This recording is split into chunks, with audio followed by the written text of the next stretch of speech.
لوگ آگ کے گرد اس انتظار میں کھڑے تھے کہ جو ہی انہیں آگ میں پھینکا جائے گا وہ جل کر راکھ ہو جائیں گے، لیکن وہ یہ دیکھ کر حیران رہ گئے کہ ابراہیم علیہ السلام بڑے ناز سے آگ کے درمیان بیٹھے ہیں۔ بعض روایات میں ہے کہ ابراہیم علیہ السلام فرمایا کرتے تھے، مجھے ان دنوں جو راحت اور سکون حاصل تھا ویسا آگ سے نکلنے کے بعد نہیں ہوا۔ لوگ اس معجزے کو دیکھ کر حیرت زدہ تھے۔ پھر ابراہیم علیہ السلام آگ سے نکلے۔ اتنا بڑا معجزہ دیکھنے کے باوجود لوط علیہ السلام کے سوا کوئی شخص پورے بابل شہر سے ان پر ایمان نہ لایا۔ اللہ تعالیٰ فرماتے ہیں، فآمن له لوط، پس ابراہیم پر لوط ایمان لائے۔ مطلب یہ کہ پوری بستی سے لوط علیہ السلام تھے جو آپ پر ایمان لائے تھے، باقی تمام لوگ کفر ہی پر ڈٹے رہے۔ ابراہیم علیہ السلام ان کا رویہ دیکھ کر نا امید ہو گئے کہ اس سے بڑھ کر یہ کون سا معجزہ دیکھنا چاہتے ہیں۔ ان کے بتوں کو توڑ دیا گیا، اپنی آنکھوں سے اللہ کی نشانی ان لوگوں نے دیکھی، پھر بھی یہ ایمان نہیں لائے، چنانچہ آپ نے وہاں سے ہجرت کا ارادہ فرما لیا۔ اس وقت بابل پر نمرود نامی بادشاہ کی حکومت تھی۔ کہا جاتا ہے کہ زمین کے بیشتر حصے پر اسی کی حکمرانی تھی۔ جب اس کے پاس یہ خبریں پہنچیں کہ ابراہیم علیہ السلام کو آگ میں ڈالا گیا لیکن آگ نے انہیں نہیں جلایا، تو اس نے ابراہیم علیہ السلام کو اپنے دربار میں پیش کرنے کا حکم دیا۔ ابراہیم علیہ السلام کو وہاں لایا گیا۔ نمرود نے ان سے ان کے رب کے بارے میں سوال کیا۔ اللہ تعالیٰ سورۃ البقرہ آیت 258 میں فرماتے ہیں، أَلَمْ تَرَ إِلَى الَّذِي حَاجَّ إِبْرَاهِيمَ فِي رَبِّهِ أَنْ آتَاهُ اللَّهُ الْمُلْكَ، کیا تو نے اس شخص کو نہیں دیکھا جس نے ابراہیم سے اس کے رب کے متعلق جھگڑا کیا اس لیے کہ اللہ نے اسے سلطنت دی تھی۔ ایک روایت میں ہے کہ 4 بادشاہوں نے زمین کے بیشتر حصے پر حکمرانی کی ہے، ان میں سے ایک نمرود ہے۔ نمرود اپنے وقت کا حاکم و بادشاہ تھا۔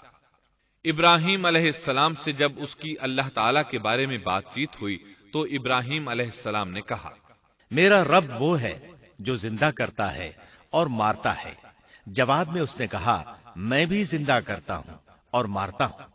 چنانچہ اس نے حکم دیا کہ جیل سے 2 آدمیوں کو لے آؤ۔ جیل سے 2 ایسے آدمیوں کو لایا گیا جن کے لیے سزائے موت کا فیصلہ ہو چکا تھا۔ اس نے ان میں سے ایک کے قتل کا حکم دیا، دوسرے کو معاف کر دیا۔ اس سے اس نے یہ ثابت کرنا چاہا کہ وہ بھی زندہ کر سکتا ہے اور موت دے سکتا ہے، اور کہنے لگا، دیکھ لو میرے حکم سے لوگ مرتے ہیں اور میرے حکم سے انہیں زندگی ملتی ہے۔ اس کی بات سن کر ابراہیم علیہ السلام نے غور کیا کہ اگر وہ اس سے موت و حیات کے باریک فلسفے پر بحث کریں گے تو نمرود کا مقصد پورا ہو جائے گا اور میرا مقصد پورا نہیں ہو پائے گا۔ اس لیے بحث و مباحثے کی بجائے کوئی مضبوط دلیل پیش کر دی جائے تاکہ حق و باطل کے درمیان فرق واضح ہو جائے۔ چنانچہ آپ نے فرمایا، بے شک اللہ سورج کو مشرق سے لاتا ہے، تو اس کو مغرب سے لے آ۔ کافر بادشاہ یہ سن کر مبہوت رہ گیا، اس کا سر جھک گیا۔ اللہ تعالیٰ فرماتے ہیں، تب وہ کافر حیران رہ گیا اور اللہ نا انصافوں کو سیدھی راہ نہیں دکھاتا۔ ان تمام باتوں کے بعد نمرود کو یہ معلوم کرنے کی ضرورت نہیں رہی کہ ابراہیم علیہ السلام آگ سے کیسے نجات پا گئے، کیونکہ حقیقت اس پر آشکار ہو چکی تھی۔ وہ جان گیا تھا کہ اصل معاملہ کیا ہے۔ چنانچہ اس نے ابراہیم علیہ السلام سے کہا، آپ اس ملک سے نکل جائیے، ہم آپ کو یہاں نہیں رہنے دیں گے۔ ابراہیم علیہ السلام نے عراق کو خیرباد کہا اور شام کی طرف ہجرت کر گئے۔ یہاں آ کر وہ حران نامی بستی میں مقیم ہوئے۔ اسی جگہ آپ نے اپنے چچا ہاران کی بیٹی سیدہ سارہ علیہ السلام سے شادی کی۔ اللہ تعالیٰ اس ہجرت کے بارے میں فرماتے ہیں، وَنَجَّيْنَاهُ وَلُوطًا إِلَى الْأَرْضِ الَّتِي بَارَكْنَا فِيهَا لِلْعَالَمِينَ، اور ہم اسے یعنی ابراہیم اور لوط کو بچا کر اس زمین کی طرف لے آئے جس میں ہم نے جہان کے لیے برکت رکھی تھی۔ جب آپ حران کے مقام پر پہنچے تو وہیں ٹھہر گئے، وہیں رہنے لگے۔ یہاں آ کر آپ کا شمار بنو حران میں ہونے لگا۔ آپ لوگوں کو اسی شہر میں رہنے کی دعوت دیتے۔ اس شہر کے لوگ بتوں کی پوجا نہیں کرتے تھے بلکہ ستاروں کو پوجتے تھے۔ ابراہیم علیہ السلام نے جب ان کی یہ حالت دیکھی تو ارادہ کر لیا کہ ان لوگوں کو بتائیں گے کہ ستاروں کی عبادت کرنا باطل ہے۔ یہ لوگ چونکہ نجوم پرست تھے اس لیے ان کی عبادت کا وقت رات کو ہوتا تھا، اور یہ لوگ رات کے وقت عبادت کرتے تھے کیونکہ ان کے معبود یعنی ستارے رات ہی کو طلوع ہوتے ہیں۔ چنانچہ ابراہیم علیہ السلام انہیں یہ دکھانے کے لیے کہ ان چیزوں کی عبادت باطل ہے ایک دن ان کے ساتھ نکلے۔ اللہ نے آسمان کے دروازے کھول دیے تو ابراہیم علیہ السلام نے چاند، ستاروں، سیاروں اور آسمان و زمین کی سلطنت کو دیکھا۔ اللہ تعالیٰ نے ابراہیم علیہ السلام سے تمام پردے ختم کر دیے جو عام طور پر لوگوں کی آنکھوں پر ہوتے ہیں، اور انہوں نے وہ کچھ دیکھا جسے آج کی رصد گاہیں بھی نہیں دیکھ سکتی۔ اللہ تعالیٰ سورۃ الانعام آیت 75 میں فرماتے ہیں، وَكَذَلِكَ نُرِي إِبْرَاهِيمَ مَلَكُوتَ السَّمَاوَاتِ وَالْأَرْضِ وَلِيَكُونَ مِنَ الْمُوقِنِينَ۔ اور اسی طرح ہم نے ابراہیم کو آسمان اور زمین کی سلطنت کا مشاہدہ کرا دیا تاکہ وہ یقین کرنے والوں میں سے ہو جائے۔ بعض مفسرین نے لکھا ہے کہ یہ سب کچھ اللہ تعالیٰ نے ابراہیم علیہ السلام کو اس لیے دکھایا تھا کہ وہ ستاروں کی پرستش کرتے تھے۔ پھر اللہ تعالیٰ نے اپنی عبادت کی طرف ان کی رہنمائی فرمائی۔ جن مفسرین نے یہ بات لکھی وہ غلطی پر ہیں، کیونکہ ایک جلیل القدر رسول کے متعلق ایسا گمان کرنا کبیرہ گناہ ہے۔ آسمان اور زمین کی سلطنت اور دیگر معجزات دکھانے کے بعد اللہ تعالیٰ فرماتے ہیں، آسمان اور زمین کی پیدائش یقیناً انسان کی پیدائش سے بہت بڑا کام ہے۔ اللہ تعالیٰ ایک دوسرے مقام پر فرماتے ہیں، آسمان اور زمین میں بہت سی نشانیاں ہیں جن سے یہ منہ موڑ کر گزر جاتے ہیں۔ ابراہیم علیہ السلام حران شہر کے ستارہ پرستوں کو لے کر ایک رات نکلے۔ اچانک ایک ستارہ طلوع ہوا، اس کی چمک دمک بہت تھی، شکل صورت کے لحاظ سے بھی بہت خوبصورت تھا۔ اس وقت ابراہیم علیہ السلام نے بطور مذاق کہا، یہ میرا رب ہے۔ لیکن جب وہ ستارہ کچھ دیر بعد چھپ گیا تو کہنے لگے، یہ تو غروب ہو گیا۔ یہ رب کیسے ہو سکتا ہے؟ جو چھپ جائے وہ رب نہیں ہو سکتا، پس میں تو غروب ہونے والوں کو پسند نہیں کرتا۔ اگلے روز وہ پھر ان لوگوں کو ساتھ لے کر نکلے تو چاند کو دیکھا۔ یہ شکل صورت میں ستاروں سے کہیں زیادہ خوبصورت تھا، روشن تھا، لیکن یہ بھی غروب ہو گیا تو ابراہیم کہنے لگے، اگر مجھے میرے رب نے ہدایت نہ کی تو میں گمراہ لوگوں میں شامل ہو جاؤں گا۔ اے اللہ، تو کہاں ہے؟ اپنی طرف میری رہنمائی کر۔ ان باتوں سے ابراہیم علیہ السلام ان لوگوں کو غور و فکر کی دعوت دے رہے تھے تاکہ وہ غور کریں، آخر رب چھپ کیسے سکتا ہے؟ اگر چاند رب ہے اور دن کے وقت کسی کو اپنے معبود کی حاجت ہوگی تو وہ کیا کرے گا؟ لہذا چاند کسی صورت رب نہیں ہو سکتا۔ پھر جب دن چڑھا اور سورج طلوع ہوا تو کہنے لگے، یہ میرا رب ہے، یہ تو سب سے بڑا ہے۔ پھر لوگوں کو مخاطب کر کے کہنے لگے، تم رات کو چھوٹے چھوٹے ستاروں کی پوجا کرتے ہو، کیوں نہ تم اتنے بڑے ایک ہی رب کی پوجا کر لو۔ لیکن جب وہ بھی غروب ہو گیا تو کہنے لگے، یقیناً میں تمہارے شرک سے بیزار ہوں۔ یہ معبود کیسے ہو سکتے ہیں؟ ان میں تو تبدیلی آتی رہتی ہے، کبھی طلوع ہوتے ہیں، کبھی غروب ہوتے ہیں۔ یہ اس بات کی دلیل ہے کہ یہ مخلوق ہیں اور ان کا خالق کوئی اور ہے جس کے حکم کے یہ تابع ہیں۔ جب یہ خود مخلوق ہیں اور کسی اور کے تابع ہیں تو کسی کو نفع نقصان پہنچانے پر کس طرح قادر ہو سکتے ہیں؟ پھر اپنی قوم کو مخاطب کر کے کہنے لگے، میں اپنا رخ اس کی طرف کرتا ہوں جس نے آسمانوں کو یکسو ہو کر پیدا کیا، اور میں شرک کرنے والوں میں سے نہیں ہوں۔ اب بھی وہ اپنی بات پر اڑے رہے۔ تب آپ نے فرمایا، تم مجھ سے اللہ کے بارے میں جھگڑ رہے ہو، مجھے تو اللہ راہ دکھا چکا ہے اور اس نے مجھے دلیل عطا فرمائی ہے۔ میں یقیناً جانتا ہوں کہ تمہارے تمام معبود بے بس اور بے طاقت ہیں۔ جاؤ، تم سے اور تمہارے ان معبودوں سے جو ہو سکے کر لو، میرے رب کی مرضی کے بغیر کچھ بھی نہیں ہو سکتا۔ میرے رب نے ہر چیز کے علم کو اپنے گھیرے میں لے رکھا ہے۔ کیا پھر بھی تم نصیحت حاصل نہیں کرو گے؟ اور میں تمہارے معبودوں سے خوف کیوں کھاؤں؟ تم اللہ سے نہیں ڈرتے؟ ان کو اللہ کا شریک ٹھہرا رہے ہو۔ اللہ نے اس کی کوئی دلیل نازل نہیں کی۔ اگر تم میں صحیح علم ہے تو تم ہی بتلا دو کہ ہم دونوں جماعتوں میں سے امن کا زیادہ حقدار کون ہے؟ امن انہی کے لیے ہے جو ایمان لانے کے بعد دین کو شرک سے خلط ملط نہیں کرتے۔ حقیقت میں ہدایت یافتہ وہی لوگ ہیں۔ یہی ہمارے وہ دلائل تھے جو ہم نے ابراہیم علیہ السلام کو ان کی قوم کے مقابلے میں عطا کیے تھے، اور ہم جسے چاہیں مرتبے میں بڑھا دیں۔ بے شک تیرا رب بڑی حکمت والا ہے۔ ان لوگوں نے پھر بھی کفر ہی کیا، کوئی بھی ایمان نہ لایا۔ چنانچہ ابراہیم علیہ السلام نے ایک بار پھر ہجرت کی اور مصر جا پہنچے۔ مصر کے بادشاہ کو خبر ملی کہ ایک شخص ہجرت کر کے آیا ہے اور اس کے ساتھ ایک عورت ہے، وہ بہت زیادہ حسین و جمیل ہے۔ چنانچہ اس ظالم نے اپنے کارندوں کو بھیجا کہ اس عورت کو میرے پاس لے آؤ، ساتھ ہی اس سے پوچھنا کہ تمہارے ساتھ جو آدمی ہے وہ کون ہے، اگر وہ اس کا خاوند ہو تو اسے قتل کر دینا۔ ادھر بادشاہ نے اپنے کارندوں کو حکم دیا، ادھر اللہ نے ابراہیم علیہ السلام کی طرف وحی بھیج دی۔ انہوں نے سارا علیہ السلام سے کہا، اگر وہ تجھ سے میرے بارے میں پوچھیں تو بتا دینا تم میری بہن ہو۔ پھر سارا سے بولے، اے سارا، روئے زمین پر میرے اور تیرے سوا کوئی مومن نہیں، یعنی یہ کافروں کی سرزمین ہے، یہاں کوئی مومن نہیں، اس لحاظ سے تم میری دینی بہن ہو۔ پھر بادشاہ نے ابراہیم علیہ السلام کو پیش کرنے کا حکم دیا۔ اس نے آپ سے پوچھا، یہ عورت کون ہے؟ آپ نے فرمایا، یہ میری بہن ہے۔ اس طرح ابراہیم علیہ السلام کی زندگی میں 3 موقع ایسے آئے کہ انہوں نے اللہ کے دین کی حمایت اور مدافعت کے لیے توریہ کیا۔ توریہ کا مطلب یہ ہے کہ واقعہ کچھ اور ہو لیکن کوئی شخص کسی خاص مصلحت کی وجہ سے اسے 2 معانی والے الفاظ کے ساتھ اس انداز میں بیان کرے کہ سننے والا اس واقعہ کو نہ سمجھ سکے بلکہ اس کا ذہن خلاف واقعہ چیز کی طرف منتقل ہو جائے۔ شریعت نے بعض مخصوص حالات میں اس کی اجازت دی ہے۔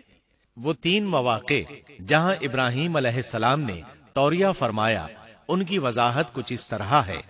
ایک یہ کہ آپ نے میلے پر نہ جانے کی غرض سے ان لوگوں سے کہا تھا کہ میں بیمار ہوں۔ دوسرے موقع پر یہ فرمایا تھا، یہ کام اس بڑے سردار بت کا ہے۔ تیسرے، سارا علیہ السلام کو دینی بہن قرار دیا۔ اس ظالم بادشاہ نے سارا علیہ السلام کو اپنی تحویل میں لے لیا۔ جب سارا علیہ السلام کو معلوم ہوا کہ وہ ایک بدکار شخص ہے تو انہوں نے اللہ تعالیٰ سے دعا کی، اے اللہ، تجھے معلوم ہے میں تجھ پر اور تیرے نبی پر ایمان لائی ہوں اور اپنے جسم کو اپنے خاوند کے سوا ہر ایک سے محفوظ رکھا ہے، لہذا آپ اس کافر کو مجھ پر مسلط نہ کیجیے گا۔ چنانچہ اس کافر بادشاہ نے جب سیدہ سارا کو پکڑنے کے لیے اپنا ہاتھ بڑھایا تو اس کا ہاتھ شل ہو گیا اور اپنی جگہ پر جم گیا۔ وہ لگا چیخ پکار کرنے، اس میں اتنی طاقت نہ رہی کہ اپنے ہاتھ کو حرکت دے سکے۔ اس کی آواز سن کر اس کے محافظ بھاگے ہوئے آئے۔ انہوں نے اس کے ہاتھ کو چھڑانا چاہا لیکن چھڑا نہ سکے۔ اس کی یہ حالت دیکھ کر سیدہ سارا خوف زدہ ہو گئیں۔ انہوں نے سوچا اگر یہ مر گیا تو لوگ کہیں گے اسے میں نے قتل کیا ہے۔ چنانچہ انہوں نے اللہ سے دعا کی کہ اسے چھوڑ دیا جائے۔ اللہ تعالیٰ نے آپ کی دعا قبول کر لی، اس کا ہاتھ ٹھیک ہو گیا، لیکن وہ ظالم پھر بھی نہ ڈرا۔ اس نے ایک بار پھر آپ کی طرف ہاتھ بڑھایا، اس کا ہاتھ پھر شل ہو گیا۔ سیدہ سارا نے پھر دعا کی، وہ دوبارہ ٹھیک ہو گیا، وہ پھر بھی باز نہ آیا۔ تیسری بار پھر اس نے ان کی طرف ہاتھ بڑھایا، اس بار بھی اس کا ہاتھ شل ہو گیا۔ اب وہ سیدہ سارا علیہ السلام سے کہنے لگا، اب کی بار اگر تو مجھے اس مصیبت سے نجات دلائے گی تو میں تجھے چھوڑ دوں گا اور کبھی تیرے آڑے نہیں آؤں گا۔ چنانچہ سیدہ سارا علیہ السلام نے اللہ تعالی سے دعا کی، وہ ٹھیک ہو گیا۔ تب اس نے اپنے کارندوں کو آواز دی اور ان سے بولا، تم میرے پاس کسی انسان کو نہیں بلکہ سرکش جن کو لائے ہو۔ پھر اس نے انہیں رہا کر دیا، عزت و اکرام سے رخصت کیا اور ان کی خدمت کے لیے اپنی بیٹی ہاجرہ کو ساتھ کر دیا۔